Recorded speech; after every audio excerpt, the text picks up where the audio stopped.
What if time isn't something we experience, but something that experiences us? Discover the life-changing forces shaping your reality and beyond. Cosmic forgetting mechanism. What if everything you think you know about life is just a fragment of a larger, grander picture? Imagine a force so powerful, it's woven into the very structure of the universe. Cosmic forgetting mechanism that causes us to lose every bit of knowledge about who we truly are, where we came from, and what we're truly capable of. What if every time we're born into a new life, our memories are wiped clean, leaving us to start from scratch? This concept isn't just a theory. It's the idea that the universe itself has created a mechanism designed to erase our understanding of past lives, past wisdom, and past connections. It's as though there's a cosmic filter in place, keeping us from accessing the truth of our existence. Every time we are reborn, we forget everything, as if a veil is drawn over the vast depths of our consciousness. The question that arises is, why? What could be the purpose of such a mechanism? Why would we be forced to forget everything, every lesson we've learned, every experience we've had, every soul we've encountered? Is it a form of protection, a way to shield us from the overwhelming weight of knowledge? Imagine if we were to remember everything, our past lives, the mistakes we made, the souls we harmed. Would we even be able to function in the present? Or would we become paralyzed, unable to make decisions, bound by the burden of our own knowledge? But then again, is forgetting really a curse? Or is it a gift, a necessary part of our journey? Could the cosmic forgetting mechanism be the key to our growth and evolution? Maybe we are meant to start fresh each time, free from the weight of our past actions, free from the emotional baggage of previous lives. Without this reset, we might never truly experience the joy of discovery, the beauty of the unknown. We might become stagnant, unable to grow, unable to change. What if the act of forgetting isn't just about loss, but about gaining something new? A fresh perspective, a new beginning, an opportunity to reinvent ourselves and learn from a new set of experiences. Perhaps the mechanism is a way to let go of old habits, patterns, and regrets so that we can evolve into something greater, something more in tune with the universe's plan. Every time we forget, we are given the opportunity to reshape our destiny. We may not remember who we were, but we have the chance to become something entirely different, something new, something better. Yet, there's a lingering mystery. What if this cosmic forgetting isn't permanent? What if as we evolve, as we grow more spiritually awake, we start to regain our lost memories? What if, at the end of our journey, when we've learned all that we need to learn, we are finally able to remember everything, all the truths we've been searching for? The knowledge of our past lives, the wisdom we once had, the connections we've made across time. Imagine what we could accomplish with all that knowledge. Could we unlock the full potential of our souls? Could we transcend the limitations of this physical world? Perhaps the cosmic forgetting mechanism is not just about erasing our memories, but about giving us the opportunity to discover and rediscover ourselves, to evolve and grow in ways we could never imagine. The universe is playing a grand game of cosmic hide-and-seek, and perhaps just maybe, when the time is right, we will be able to unlock the truth about who we really are and why we've been here all along. Have you ever felt a sense of déjà vu, as if something deep within you remembers a place, a person, or a situation from another life? Or maybe you've had moments where you just know things without ever being taught. Drop a comment below and share your experiences with us. Could the cosmic forgetting mechanism be at play in your life? Time as conscious entity. Time is often seen as a silent, impartial force, something that ticks away relentlessly, never stopping, never bending. We measure it, control it, plan our lives around it, yet how often do we really stop to think about what time actually is? What if time is not just a concept, but a living, breathing entity? An entity with its own consciousness, its own intentions, its own will. Imagine if it wasn't just an endless sequence of seconds, minutes, and hours, but instead had an awareness, a purpose, even a personality. Could time itself have its own agenda? Could it be guiding us, pushing us, or even holding us back for reasons we don't fully understand? Think about it. We often speak about time as though it's something we control. We say, "I'll do it later," or "I need more time." But what if time has its own influence over us? What if it's not just a tool we use, but a force that shapes our lives and destinies in ways we can't fully comprehend? Perhaps we're not the masters of time after all. Maybe time is the one in control, and we are simply its pawns, moving in and out of its grasp, following the rhythm of its eternal beat. Now consider this. What if time is more than just a force? What if it is, in fact, conscious? What if it sees our struggles, our joys, our mistakes, and our growth? What if time interacts with us, knows us deeply, and reacts to our choices? Every moment you live, every decision you make, could be shaping time itself. It might be responding to your desires, your fears, your actions, just like how a person interacts with the world around them. Time might be aware of your presence and could be shifting to match your life's narrative. If time is conscious, then it may not be as linear as we believe. We think of time as a constant forward march, always moving from past to present to future. But what if time is circular, ever-present, shifting and twisting in unexpected ways? What if time could stretch, fold, and bend based on where you are in your life, or what state of consciousness you're in? This idea challenges everything we've been taught about time. Instead of it being an unstoppable river, flowing in one direction, time could be more like a living organism, adapting to each of us individually. It could speed up when we're having fun and slow down when we're in pain. It could even stop altogether when we reach a pivotal moment in our lives, waiting for us to make a decision.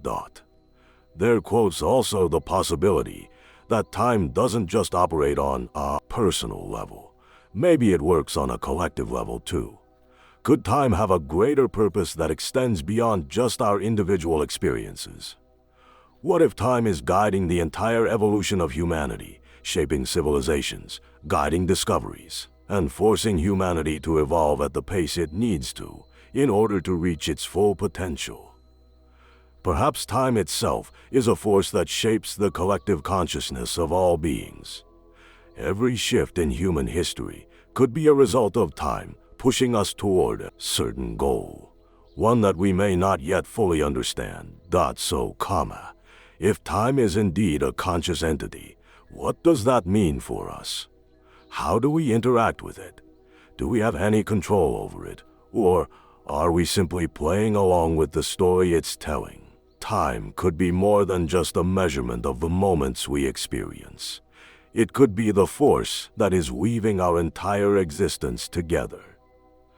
We may not be able to fully grasp it now, but just by contemplating this idea, we might begin to notice how time behaves around us. How does it feel when we're deeply focused on something and the hours fly by, or when we're bored and every second feels like an eternity? These experiences could be time's way of interacting with us, reflecting its own conscious influence. And if time is truly conscious, then could it be communicating with us in ways we don't yet understand? Perhaps the concept of time as an entity is something we can begin to tap into as we grow more spiritually aware. By shifting our perceptions of time, by becoming more in tune with its rhythms, could we begin to unlock deeper layers of existence, and perhaps even control time itself? Could we learn to bend time to our will, to access the knowledge of the past and future, and maybe even step outside of the boundaries of linear time? Time as a conscious entity is an idea that can truly change the way we live. Consciousness beyond death. What if your death wasn't the end, but simply the end of a scene in a much larger play, one you've forgotten you were acting in? Imagine this. Your heart stops, your brain shuts down, But you are still there. Not your body, not even your thoughts as you know them. Just a presence, a silent awareness, hovering in the dark, still watching. Still being. Consciousness dash this mysterious force that lets you see, feel, and know you're alive has never been fully explained. Neuroscience tries to pin it to neurons and synapses, to chemical exchanges and electrical pulses. But even the most brilliant minds can't answer the question. Why does the firing of brain cells feel like anything? Why does the meat of your brain produce a sense of self?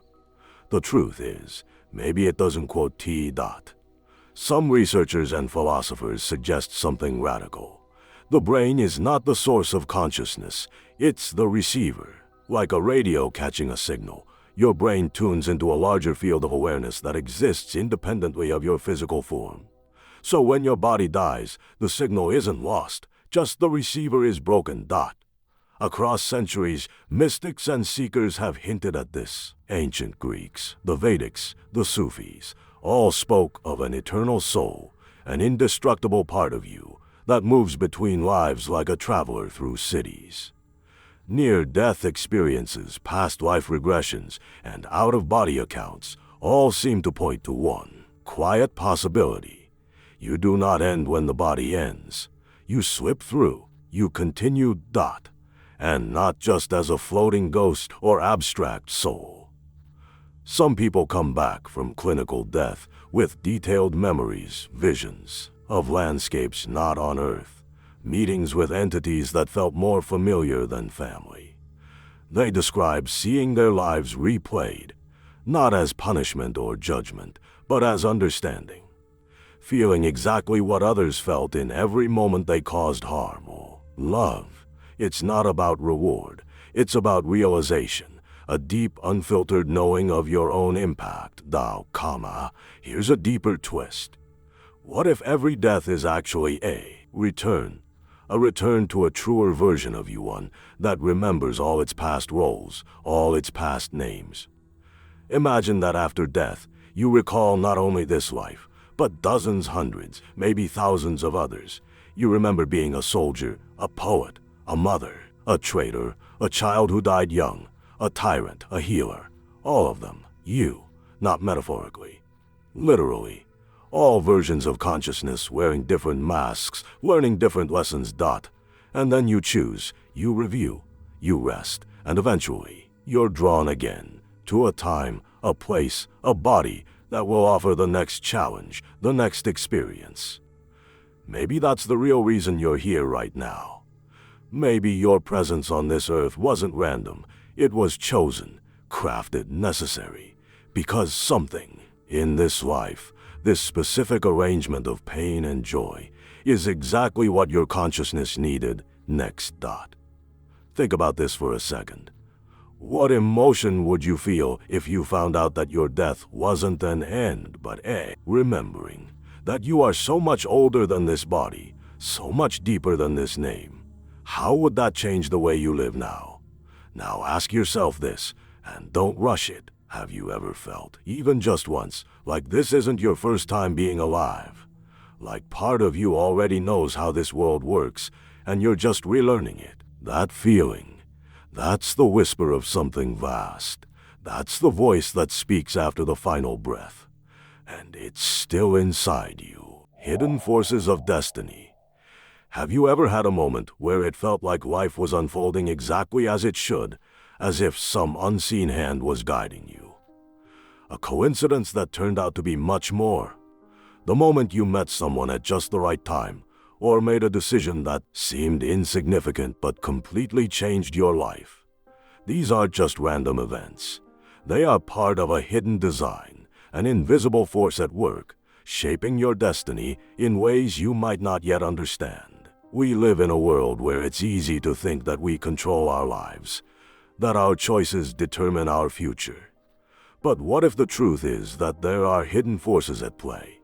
Forces that guide us, nudge us, and gently push us along our journey without us even realizing it. These forces aren't about fate determining your every move. They're about life presenting opportunities and paths at exactly the right moments, when you're ready to see that. These forces are subtle, almost imperceptible. They don't shout at us or demand our attention. Instead, they work quietly in the background, like a soft current flowing through a river. Sometimes we might notice them, like when we experience a gut feeling that something is about to happen, or when an unexpected event leads us down a new path. It's in these moments that we glimpse the presence of hidden forces at work. One of the most remarkable things about these forces is that they don't always lead us to comfort or ease. In fact, they often push us through difficulties, obstacles, and uncomfortable situations that, in the moment, seem like setbacks. But when we look back, we realize that these very challenges were necessary to shape us, to guide us towards something greater. We might not understand it at the time, but when we surrender to the flow of life, we start to see how these moments are of a much bigger plan. How many times have you tried to control the outcome of your life, only to find that when you let go, things started to fall into place? The more we resist, the harder things become. But when we release our need to control, we often find that things align in unexpected ways. The people you meet, the opportunities that come your way, and even the hardships you endure, they all lead you somewhere, even if it's not immediately clear. These hidden forces don't just guide us through the easy times. They are with us during the challenging moments too. They are the quiet whispers that tell us to keep going, to trust that there's a reason for everything, even when we don't understand it. Life isn't always about following a straight path. Sometimes it's about navigating the twists and turns, trusting that we are being guided in the right direction. When we stop trying to force things to happen, we start to see that everything is falling into place in its own time. These forces bring us the lessons we need, the people we're meant to meet, and the experiences that help us grow. But we have to be open to them. We have to trust the process, even when we don't know where it's taking us. The forces of destiny are always at work. They guide us with a gentle hand, offering opportunities and nudges when we need them most. They help us make decisions, meet the right people, and move forward in life, even when we think we're lost. They are there when we face obstacles, when things don't go as planned, and when we feel uncertain about the future. They are always present, whether we recognize them or not. The next time you feel uncertain, remember that you are not alone. The hidden forces of destiny are guiding you, shaping your path, and helping you become the person you're meant to be. Life doesn't always make sense in the moment, but when you look back, you'll see how these forces have been guiding you all along, even as you slept. Fractal nature of reality. Have you ever looked at a snowflake, a tree branch, or even the veins of a leaf, and noticed how everything seems to repeat itself in intricate patterns? What if I told you that this pattern, this repetition, isn't just a random coincidence? What if it's the very fabric of reality itself? The fractal nature of reality suggests that the world around us, and even the universe, follows patterns that repeat endlessly at different scales, from the microscopic to the cosmic. Fractals are self-replicating patterns that maintain the same structure, regardless of how much you zoom in or out. It's the idea that no matter how small or large a part of something is, it resembles the whole. The way a coastline might appear jagged and irregular when viewed from a distance is similar to how it looks when viewed up close. The same applies to our universe. From the smallest atoms to the largest galaxies, patterns repeat over and over, like a cosmic fingerprint. Imagine the universe as a gigantic fractal, where everything is interconnected. The same underlying patterns you see in nature, in the movements of the planets, and even in the structure of your own brain, are all part of a greater whole. These patterns don't just appear in physical objects, they also exist in our thoughts, emotions, and experiences. In a way, the way you approach life and the way the universe operates share the same structure. The concept of fractals extends beyond just shapes and patterns. It suggests that everything in reality operates on a similar principle of repetition and symmetry. This isn't just a scientific observation, but also a philosophical one. It asks the question, if everything is interconnected through fractal patterns, then how much of reality is just a reflection of our inner worlds? Are we merely mirrors of the universe itself? And if so, what does that mean for our understanding of self and existence? Think about how we experience time. It often feels like history repeats itself. Old cycles re-emerge, societies rise and fall, and personal patterns tend to repeat. This cyclical nature of time, of events and experiences repeating on different scales, is another way fractals manifest in our lives. The same patterns of behavior, choices, and consequences can appear throughout our lives, often showing up in different forms. We may make the same mistakes, learn similar lessons, or encounter similar situations, all because the fractal nature of reality compels us to repeat and evolve, step by step. Our thoughts and emotions can also be seen as fractals. The way a single thought can lead to a cascade of others is a fractal-like process. When we zoom in on a single emotion, we find that it contains smaller, interconnected feelings that create a larger emotional landscape. Just as a fractal pattern contains self-similarity, our inner worlds echo the same complexity as the external universe. The concept of fractals invites us to see reality in a new light, not as a series of isolated events, but as a vast interconnected web. Every event, no matter how small, fits into a larger, intricate pattern. Just like a small part of a tree branch is a reflection of the entire structure, every experience we have is a reflection of the bigger picture. When we start to recognize the fractal nature of reality, we realize that our lives and the universe are not random. There is a structure, a design, even in the chaos. When you look at the world around you through the lens of fractals, you begin to see the deeper connections that tie everything together. Whether it's the shapes in nature, the structure of our own minds, or the vastness of the cosmos, everything operates on the same fundamental principles of repetition, symmetry, and connection. In this way, we are not just isolated beings moving through a disconnected world. We are part of a grand fractal pattern, intricately woven into the fabric of existence itself. So, the next time you pause to look at a leaf, a cloud, or even the movements of your own thoughts, take a moment to appreciate the fractal nature of reality. In that moment, you might begin to see yourself as more than just an individual, but as part of an endless interconnected pattern that stretches across time and space. You are not separate from the universe. You are an expression of its infinite complexity. And just like the fractals you see in nature, you are both a part of something much larger and a reflection of it. Void between worlds. There is a space, silent, infinite, and often unnoticed, that exists not within worlds, but between them. A liminal realm.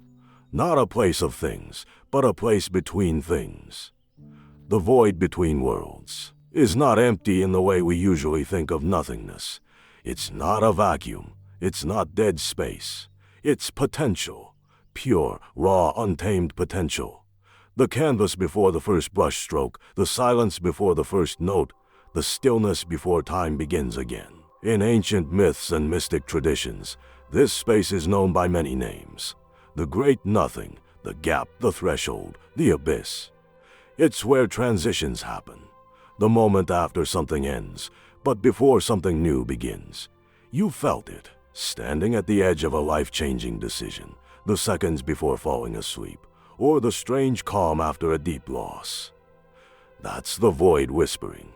It's in the pauses, the gaps, the liminal cracks, where reality flickers and something unknown breathes. But why does this matter? Because the void is the birthplace of transformation. It is where identity melts and reforms, where ideas incubate, where your soul gets reset. Most of us fear it because it feels like drifting without direction, without certainty. We rush to fill the silence, distract from the stillness, cover the emptiness. But in doing so, we miss its power. The void isn't here to trap you, it's here to reveal you. In the void, the rules bend. Time loses meaning. There's no forward, no backward, only being. It's where you stop chasing, stop performing, and just exist. And in that pure state of being, answers come. Ideas that couldn't break through the noise before. Insights that feel like they came from another world. It's no accident that mystics, monks, and seekers spend years learning how to enter this space consciously. Because within it lies the blueprint of everything possible. But this void isn't just a mystical concept. You already travel through it. Every time you fall asleep, every time your attention drifts between thoughts, every time you change. Your dreams are built there. Your intuition speaks from there. It's the backstage of your conscious reality, and it's always watching, waiting, creating. The void between worlds is also the space between versions of yourself, the gap between who you were and who you are becoming. Think of every moment in your life where you felt lost, uncertain, unanchored. That wasn't failure. That was the transition. You were passing through the void, dissolving the old so the new could emerge. You weren't falling apart. You were molting. There quotes a strange beauty to this space. It's haunting, yes, like staring into something too large to comprehend. But it's also sacred, because only in the void can we encounter our deepest truths without interference. It's like meeting yourself with all the layers stripped away. No roles, no labels, no pressure, just raw existence floating in the dark. And when you learn not to run from it, when you stay in that stillness, even for a little while, you begin to realize the void doesn't want to consume you. It wants to show you something your waking mind may not be ready to see, but your soul already knows. That you are not defined by what you have, what you do, or even what you think. You are defined by how you emerge from the nothing, by the choices you make when there's no roadmap, by who you decide to become when everything else has fallen away. So next time you feel like you're in between, not here, not there, remember, you're not lost. You're in the void. And the void is not absence. It's preparation, creation, metamorphosis. Let it hold you. Let it strip you. And when it's time, let it return you, not as you were, but as something entirely new. Mind as hologram. What if your thoughts weren't locked inside your head? What if your mind isn't a container, but a projection? The concept of the mind as a hologram flips everything we think we know about consciousness. In a hologram, every part contains the whole. Break it into pieces, and each fragment still holds the complete image. Now imagine your mind works the same way. Not a linear processor of information, but a multidimensional field where every thought, memory, and feeling is encoded throughout the entire structure. Not stored in one place, not limited to your brain, but distributed across the fabric of your being. This theory isn't just philosophical. It echoes actual studies in neuroscience and quantum physics. Some researchers have proposed that the brain doesn't store memories like files in a cabinet. Instead, it interferes with a universal field, much like a radio tunes into frequencies. That would mean your memories don't reside inside you. You access them, and your consciousness may not be confined to your skull, but instead it resonates like a holographic wave, part of something far larger than your body or your senses. Think about it. You can recall vivid moments from years ago. You can imagine entire worlds that don't exist. You can simulate futures, revisit the past, create identities, destroy them, build dreams. But where do these things go when you're not thinking about them? Are they gone? Or just temporarily out of focus, like parts of a hologram that haven't been illuminated yet? This idea changes how we see identity too. Because in a holographic system, there is no true center. There's no fixed, core self. Only dynamic interference patterns that create the illusion of a self. Your personality isn't a solid structure. It's a constantly shifting projection. Who you are today might seem stable, but you're subtly adjusting every moment. Your beliefs, your emotions, your worldview, they bend and warp like light in a hologram. Which means you're not static, you're fluid. You're light shaped by experience. And here's the twist. If your mind is holographic, and if the universe itself follows holographic principles, as many physicists suggest, then you're not just in the universe. You are the universe, rendered in conscious form. Your awareness is a local ripple of a much bigger field. That's why sometimes, out of nowhere, you feel connected to everything. That's why people in deep meditation or altered states report merging with the cosmos. They're not imagining it. They're tuning into their full, distributed self. Even trauma and healing take on new meaning in this model. Because if pain is encoded holographically, then it's not just in your thoughts. It's in your body, your emotions, your memories, your instincts. Healing isn't just talking about it. It's repatterning the interference field. That's why practices like breathwork, movement, sound, or even visualization can create real change, not because they trick your mind, but because they rewrite the hologram. The mind as hologram idea also explains things that mainstream science still can't fully grasp. Telepathy, intuition, collective consciousness. If we all emerge from the same universal field, then of course we can sense each other across space. Of course ideas can spread like ripples. Of course you sometimes know things before they happen, because information isn't traveling through space, it's already present in the field you're part of. So next time you think of your mind as a container, stop. It's not a box, it's a beam, not a vault, but a wave, not isolated, but everywhere. Your mind is not just what's inside you. It's everything you touch, everything you sense, everything you are, bent into form by invisible light. And maybe, just maybe, that light is trying to wake up and remember itself. Infinite time loops of soul. Imagine this. Your soul isn't moving through time like a train on tracks, beginning at birth, ending at death. What if instead it's spinning in endless loops, cycling through lifetimes, decisions, and moments over and over, not linearly, but fractally? The concept of infinite time loops of the soul suggests that your existence is not a straight line, but a recursive spiral. One where you revisit the same events, people, lessons, emotional crossroads in different forms, over different lives, or even within a single one. Some call it déjà vu, some call it karma. But what if it's deeper than that? Not just memory or fate, but your consciousness literally moving through time in loops. In this model, time isn't just ticking forward. It's bending, folding, repeating. You might be reliving a conversation for the 10th time without even realizing it. That same dream you've had since childhood. It's not just a dream. It's a checkpoint, a loop anchor, a signpost that your soul has been here before. That you are entangled with other timelines, alternate versions of you, trying to break free from cycles you keep recreating. But here's the kicker. These loops aren't punishment. They're invitations. Every time you hit the same emotional wall, whether it's fear, doubt, abandonment, shame, it's a chance to respond differently.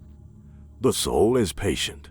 It will loop you through the same pattern 100 times until you choose differently, until you see clearly, until you wake up. It's not about learning in the way school teaches you. It's about remembering who you were before you forgot. This also explains the feeling some people get, like they're running out of time, even when there's no reason to, or the urgency to do something undefined. That pressure isn't from this life. It's from the echoes of others, fragments of unresolved timelines bleeding into this one. You're not just carrying your story. You're carrying the gravitational pull of every version of yourself that didn't get closure, didn't evolve, didn't escape the loop. And they're still here, inside you, asking you to take the next step If you've ever made a choice that felt cosmically significant, like more than just, should I do this or that, you felt the edge of a loop. That moment where time thins out, and you're aware that this decision splits into two lives. One you'll live, and one that echoes in the background, never fully vanishing. Those echoes don't disappear. They create timelines that run parallel, looping in the background. Sometimes you'll feel them as regret, sometimes as nostalgia for a life you never lived. That's not your imagination. That's loop feedback.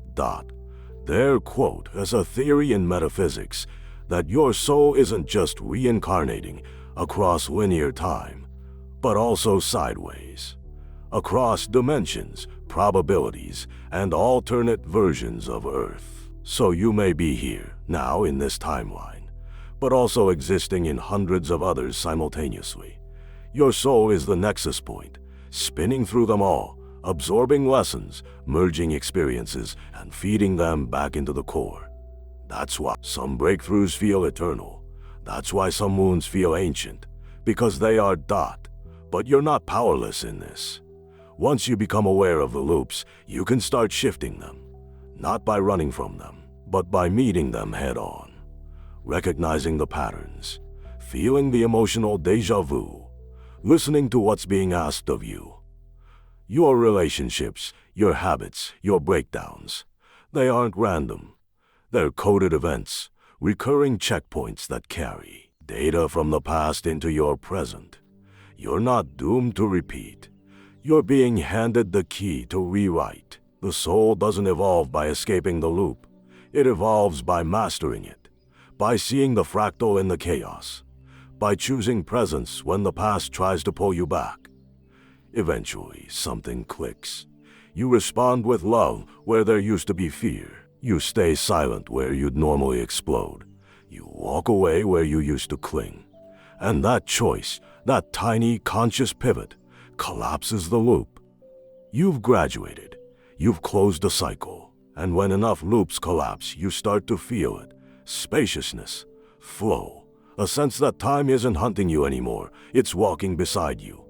That your past is no longer a chain, but a compass.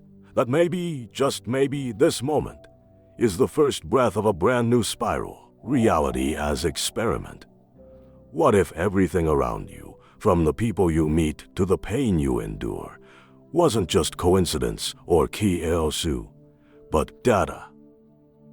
What if this life, this version of Earth, this entire reality is not the final product, but a test, a prototype, a living experiment where variables are constantly being adjusted, reactions observed, and outcomes measured, not in success or failure, but in expansion? The idea that reality itself is an experiment rewires how we perceive meaning. It removes the illusion of permanence. It challenges the belief that life is supposed to make sense right now. Because experiments aren't neat, they're messy, require trial, error, iteration. Sometimes they explode. Sometimes they reveal something entirely unexpected, something no theory could predict. And maybe that's the point. Maybe we are here to generate the unknown, to produce insight that no system, no God, no algorithm could fabricate on its own . Think about it. If we are souls, consciousness itself, inhabiting human forms in a temporary simulation, then we're not here to just live the script. We're here to interact with it, poke at the edges, see what breaks and what bends. We are the data points and the observers, the scientists and the subjects. Every choice we make, every belief we hold, is an input that alters the environment around us, and that's no metaphor. Studies in quantum physics show that observation itself changes results. Consciousness interferes with the outcome. So what happens when billions of conscious agents start choosing differently? Reality itself shifts. If you zoom out far enough, you begin to see patterns, repeating human themes across cultures, generations, and lifetimes. War, love, greed, wonder, loss, rebirth. As if humanity is running simulations through every possible variation to see what consciousness does under pressure. Some souls live in abundance, others in famine. Some live short lives, others return over and over. It's not fair. But fairness might not be the point. Diversity of experience might be the real currency. Here, data isn't about comfort. It's about discovery. Even your personal struggles, the patterns you're trapped in, the people you can't let go of, the parts of yourself you haven't integrated, might be deliberate constructs, not punishments, but parameters. What happens when this soul is given abandonment at birth?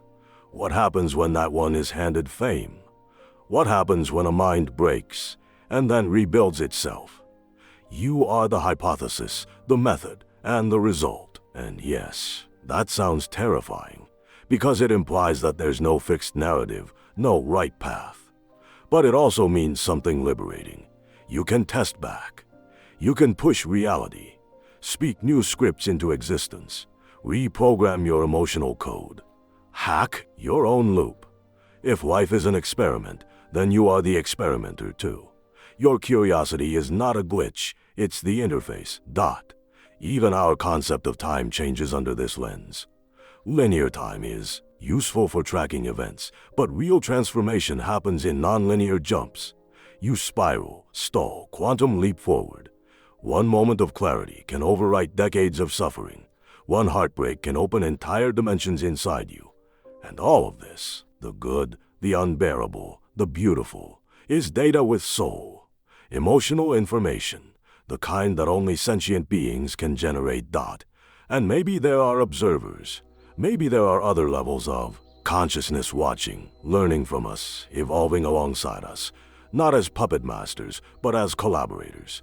Maybe they've run other experiments, with other forms, other dimensions. Maybe this version of Earth is just one node in a vast research network of realities. And in this one, the variable being tested is, what happens when consciousness forgets itself and tries to remember? Here's the twist. This isn't about success or failure. There is no final grade. The only measure is, did you become more aware? Did you create something new? Did you move through your pain and find a deeper truth? If so, the experiment worked. If not, the experiment continues. So the next time you feel like your life doesn't make sense, remember, it's not supposed to. It's not a novel. It's not a movie. It's an evolving, recursive, high-stakes, soul-expanding experiment. And you are not just inside it. You are it, entities dwelling in shadow.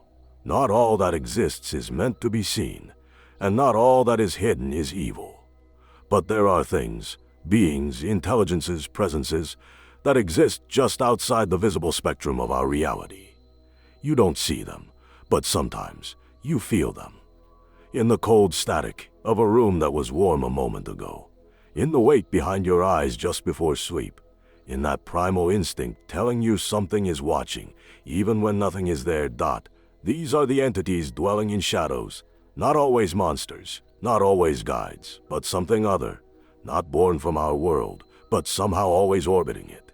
Some philosophies call them spirits, others interdimensional travelers. Others still believe they're fragments of our own psyche, fear, memory, trauma, that have crystallized into autonomous forms. But the truth might be stranger than all of that. They may be real because we believe in them. They may exist in the spaces between our attention. They may feed not on flesh, but on focus. Have you ever noticed how certain places hold a charge? Old buildings, forests at dusk, mirrors at night. It's not superstition, it's resonance. The human nervous system is electromagnetic, and consciousness, it's a broadcast. When your emotions spike, fear, lust, despair, ecstasy, you emit a stronger signal. That's what they respond to. They don't care about your words, they care about your frequency. Some are drawn to pain, others to awakening. They're not all here to harm. Some just observe, some nudge, some whisper thoughts that aren't yours. This isn't about demons and angels. That's too black and white. It's about the unseen ecology of consciousness. You're not alone in your inner world. You never were. There are patterns of intelligence that slip through dreams, memory, imagination, that hide in metaphor, that visit in moments of deep vulnerability. Think of how many cultures across the world speak of shadow people, jinn, watchers, ancestors, old gods. These aren't just myths, they're data points. Echoes of encounters we've tried to explain for centuries. And it's not just in haunted places. It can happen mid-conversation, when your words suddenly shift and you say something you didn't mean. Or during meditation, when your vision tunnels and something else moves behind your eyelids. Or in sleep paralysis, when your body is frozen and your soul feels tethered to a presence that doesn't belong. The shadow realm isn't far, it's overlaid, like a layer of code running just beneath this one. Some of these entities are parasitic. They attach to wounds. They echo your worst thoughts to keep you looping. You don't notice them, but they amplify your doubt, feed your rage, deepen your despair. Not because they hate you, because that's their function, like programs written to trigger certain outcomes. And the more you fear them, the more power they gain. Attention is the currency of their world, But others are different. They test. They provoke awakening. They push you into corners just to see how you'll break or rebuild. They're not here to save you. They're here to activate you, to make you question what's real, to make you take back control of your inner world. Some call them dark teachers. The ones who force evolution through pressure. Here quote, as the truth most won't say. Darkness isn't the opposite of light. It's the womb of it. Shadow is where transformation starts. Where you confront what you've buried. Where you meet what you've disowned. These entities aren't always intruders. Sometimes they are reflections. Manifestations of your own power that you've locked away.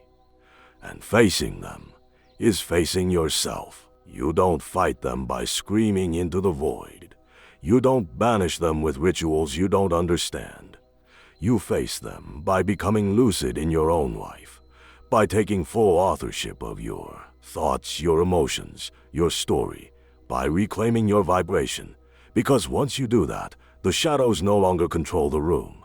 You do. So the next time you feel something in the dark, ask yourself, is it here to haunt you, or to hand you the next piece of your awakening? Forgotten futures we didn't live.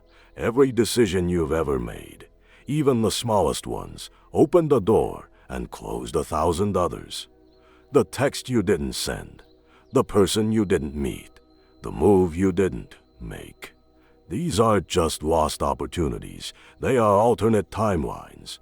And somewhere, in the deep architecture of reality, they still exist, running silently like background tabs in the operating system of your soul. The concept of forgotten futures isn't just poetic, it's structural. Time doesn't only flow forward. In many theories, quantum physics, multidimensional consciousness, metaphysical traditions, every possible version of you is real, alive, looping in its own variation of the timeline. You who left the country, you who never healed, you who became someone else entirely. These are not just daydreams or regrets. They are echoes, faint frequencies still tethered to your core identity. And every so often, they bleed through. Have you ever felt déjà vu in a place you've never been? Or grief over something you never lost? Or a strange pull toward a path you never took, as if part of you remembers it more vividly than the present moment? That's not your imagination. That's resonance between who you are and who you could have been. Your nervous system still picks up traces of those unlived lives. Some call them soul fragments, others call them parallel selves. But all agree on one thing. You're not just the result of your past, you are the center point of countless diverging timelines. And here's where it gets deeper. Many of these timelines are not abandoned. They're simply forgotten. The you who made a different choice at age 12, who said yes instead of no, who ran instead of stayed, still exists, learning, aging, becoming. Some versions of you are thriving, some are broken, some are stuck in loops you barely avoided, and some are more awake than you are now, trying to send signals back through intuition, dreams, flashes of knowing. Your future self is not far. It's trying to make contact. This concept breaks the myth of the one life. If these parallel versions of you are real, not just metaphorically, but structurally, then your identity is not singular. It's a network. You are not a straight line. You are a constellation. And that means power. That means access. Because if those versions exist, their wisdom does too. The version of you who overcame your worst fear, their memory might show up as a sudden surge of courage in a moment you're not ready for. The version of you who lost everything, their pain might appear in your body as anxiety, with no clear cause. You're feeling what they carry, because on some level, you are them. The forgotten futures aren't just about what's lost. They are about what's still possible. Because when you become aware of these unlived lives, you can reclaim their momentum. You can choose differently. You can integrate their paths into your current one, absorbing the clarity, the insight, even the warnings they hold. This is timeline alchemy, not time travel, but timeline merging. You don't have to become who you were supposed to be. You can become someone even wider, someone who remembers every version of themselves, and builds something entirely new. So when you feel lost, when the weight of what-ifs presses into your chest, know this: those futures weren't wasted. They're still alive, still pulsing, still connected to you like roots underground. You can access them. And maybe, just maybe, they're waiting for you to finally remember. Unspoken laws of the universe. There are rules we're taught. Laws of man, laws of physics, rules of behavior, success, morality. But behind all of that, there's another layer, deeper, older. These aren't laws written in books or spoken aloud in classrooms. These are the unspoken laws, the ones the universe doesn't teach you directly, but expects you to learn through experience, pain, and intuition.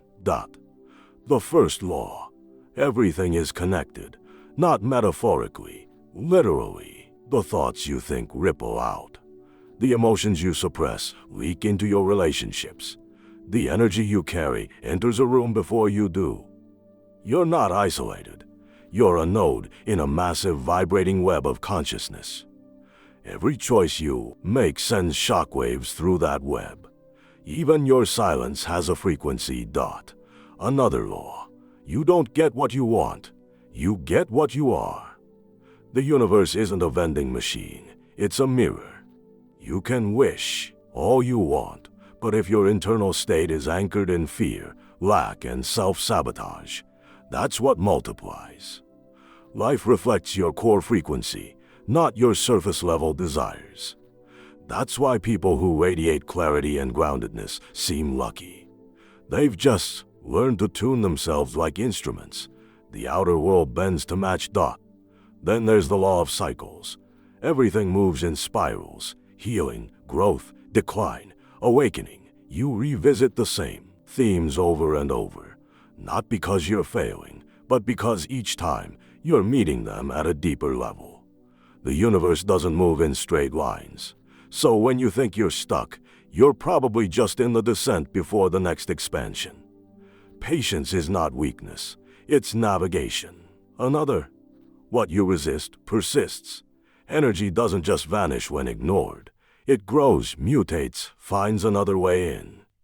That trauma you don't deal with, it'll speak through your body. That emotion you suppress, it'll scream through your relationships. The universe won't let you skip the lesson. If you avoid it, it'll just change form and come back louder. Your words are spells. This law is ancient, found in magic, religion, even science. Speech directs energy. Thoughts shape probability. When you constantly speak of limitation, chaos, failure, you're reinforcing those realities.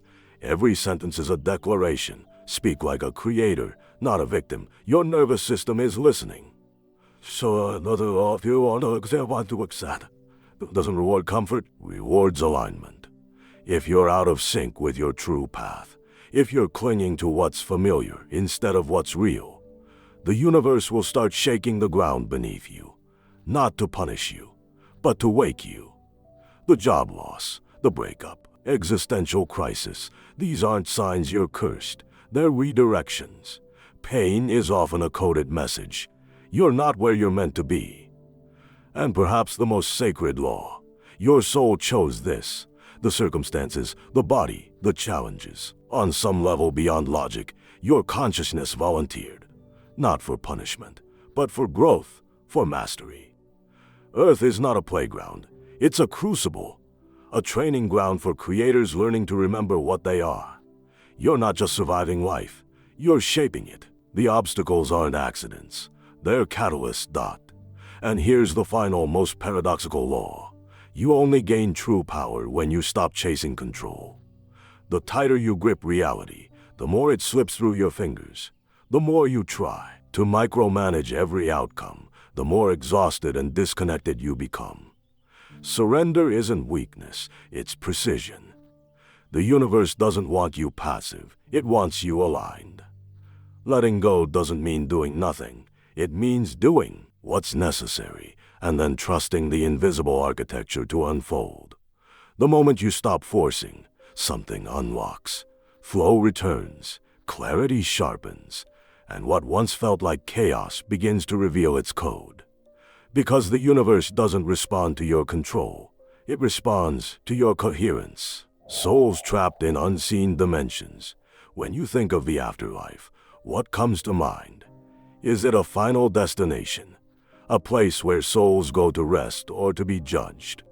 Or is it something far more mysterious, where time and space are bent, where consciousness lingers and shifts beyond physical death?